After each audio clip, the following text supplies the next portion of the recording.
Gusto mong maging produktibo ang iyong bakuran. Pwede kang magtanim ng mangga, kalamansi at iba pang mga prutas. Pwede ring gulay katulad ng mga pechay, talong, kamatis at iba pa. Or pwede ring magtayo ng isang negosyo katulad ng Barugante Restaurant.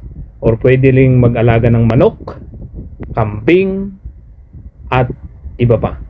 Pero sa aming karanasan, ang kambing ay mahirap alagaan sa ating bakuran, kaya inilipat namin sa bundok at nagtayo na lang kami ng restaurant para matugunan ang pangangailangan ng ating pamilya. At naging trending nga po ito sapagkat kakaiba na sa taas ng puno ng mangga.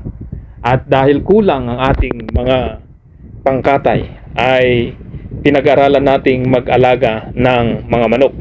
At sa ating kapapanood at katatanong ay magandang alagaan ang heritage chicken. Kaya iba't ibang mga lahi ang ating binili. May Rhode Island Red pero nagkamatayan ang ilang mga tandang, ganun din ang ilang mga sisiw. Subalit hindi po tayo natinag.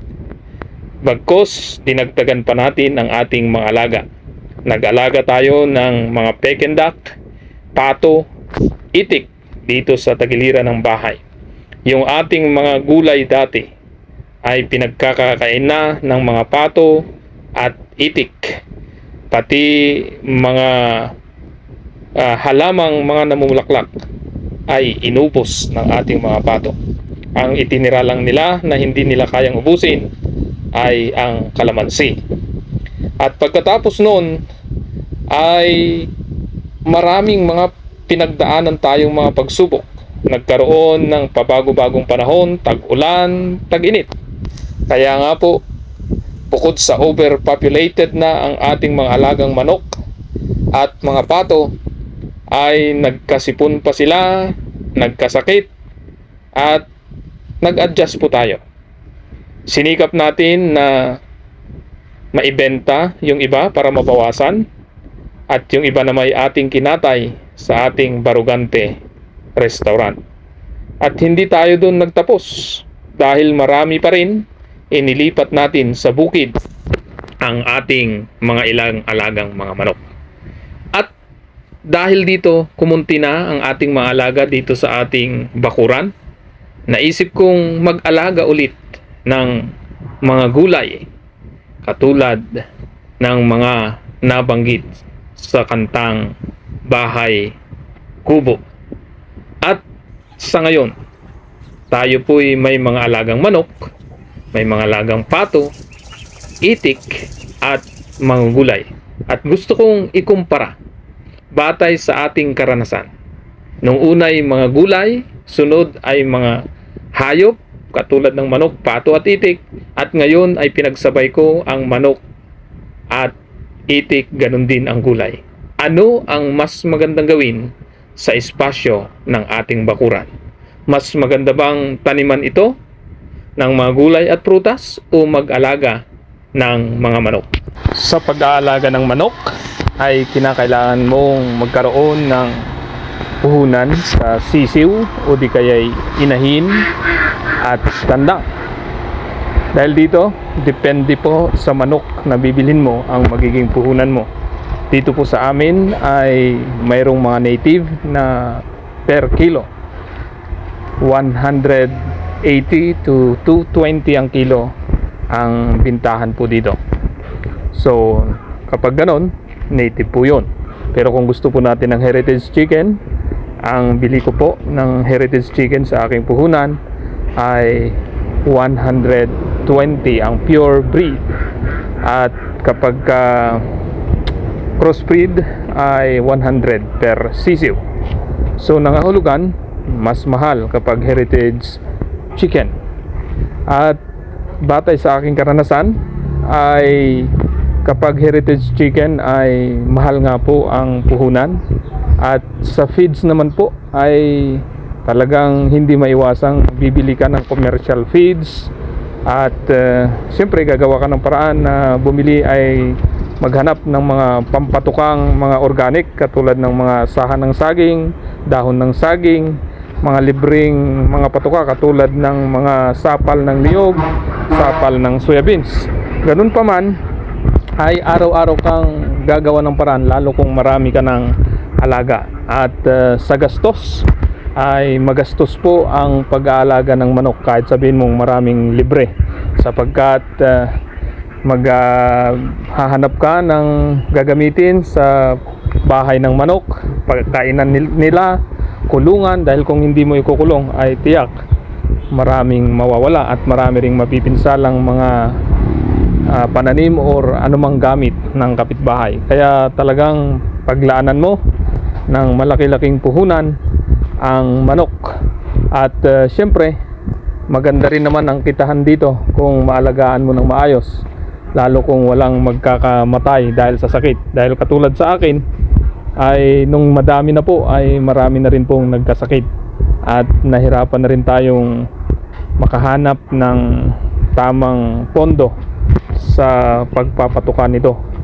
At talagang malaking responsibility kapag marami tayong mga alaga. Kaya nga po nagbawas po tayo at nag-adjust, inilipat natin sa bukid. Ang problema lamang naman sa bukid ay kinakailangan ng bantay. Kaya lahat yon ay pinag-aaralan ko pa kung paano. Pero para sa akin, kung magsisimula ako ulit, at katulad ngayon na nagsimula ulit ako na magpanibagong pag-aalaga, ang katamtamang bilang ng alaga na dapat alagaan ay naglalaro sa 20 hanggang 50 heads lamang.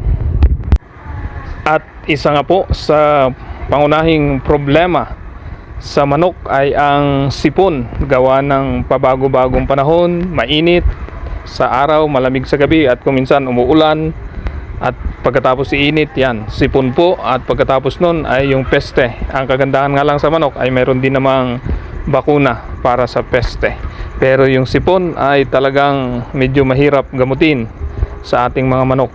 Mahal din ang gamot. Ang binibili ko ay 10 peso isang tableta. Kaya talagang sa pag-aalaga ng manok, ang nakita ko po ay kinakailangan mo ng malaki-laking halaga. Ang kagandahan lamang dito ay malaki-laki rin ang kita nga, dahil lang kahit sabihin mo ng per kilo ay 200 or 220, ay talagang lalo kong heritage chicken ay hindi bababa sa 400 ang isang manok. Samantala sa pag-aalaga po ng mga gulay at prutas ay mas makatitipid po tayo. Unang-una, ang atin pong gastos lamang po dito ay mga buto. Pwede ngang libre, dahil kung halimbawa yung mga pinagbutuhan ng ating mga biniling mga gulay katulad ng kalabasa, sitaw, okra at iba pa ay pwede nating itanim. Pero kung gusto natin na maganda-ganda ang bunga at mas malalaki ay di mag-hybrid tayo. Pero yung halagang 75 pesos mo ay maraming buto na yon. Halimbawa sa ampalaya ay 13 na buto na yon. At sa okra ay nasa 100 plus na yon na buto. So ganun po siya kamura. Sa aking experience, yung dati kong pinag-alagaan ng manok at pato na aking pinagtamnan nga po ngayon, ay gumastos pa lamang po ako ngayon ng nasa 2,000 ang aking nabiling mga gastos, kasama na ang mga ginamit kong mga pataba at insecticide, sapagkat hindi po rin maiwasan, gagamit ka rin nun para mawala ang sakit. Pero sa aking karanasan po ay matipid nga po.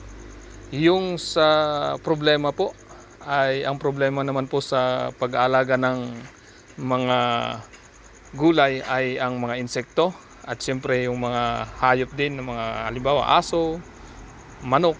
Kaya kailangan ay mayroon kang magandang bakod para walang makapasok or makapuntang mga hayop.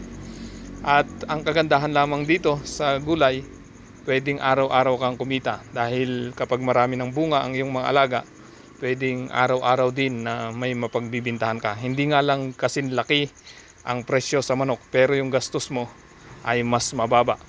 Ang kaibahan lang dito, lalo kung tag-init katulad ngayon dito sa amin, ay lagi po akong nagdidilig. Yun nga lang ang aking trabaho, magdilig sa umaga sa madaling araw at sa gabi, sapagkat sa araw ay may iba po akong trabaho. Kaya kung tatanungin mo ako kung alin ang mas maganda para sa akin, kung gusto mo ng mas matipid na puhunan ay sa gulay na. Pero kung gusto mo rin na mas malaki-laking kita ay maganda rin sa manok. Pero magkakaiba po ang paraan ng pag-aalaga at depende po yan sa iyong passion. Kung passion mong mag-alaga ng hayop, di doon ka sa manok. Kung passion mong mag-alaga ng mga gulay at prutas, doon ka. Pero para sa akin, mula sa aking karanasan na iba't iba, ay magandang pagsabayin. Kunting manok, kunting pato, kunting itik, at kunting mga gulay. Kung ilan ang kasya doon sa bakuran mo, ay magandang pagsabayin mo ito at tiyak magiging maganda ang takbo ng bakuran mo. At tulad sa akin ay bukod dun sa gulay, prutas at mga manok, pato, ay mayroon din po kaming Barugante Restaurant.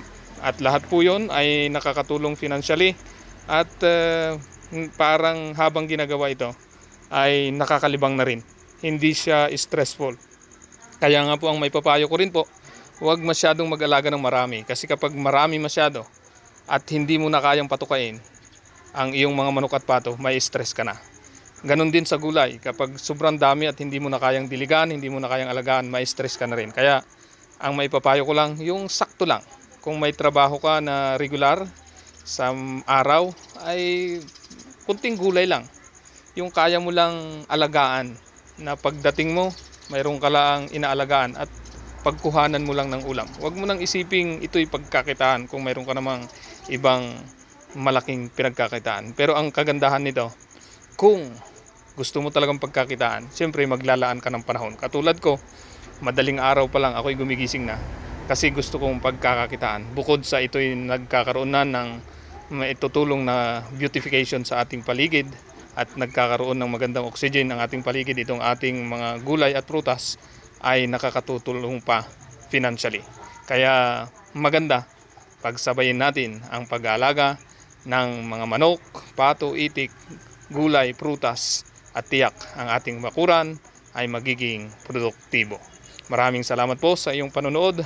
Hanggang sa muli, magkita-kita po tayo. Naway may natutunan ka at kung gusto mong i-share ito, ay malaya kang i-share. At pwede rin pong mag-comment at nawa patuloy tayong umunlad, magsabwatan tayo sa pag-unlad tungo sa mas masagana at masayang pamumuhay. Maraming salamat po.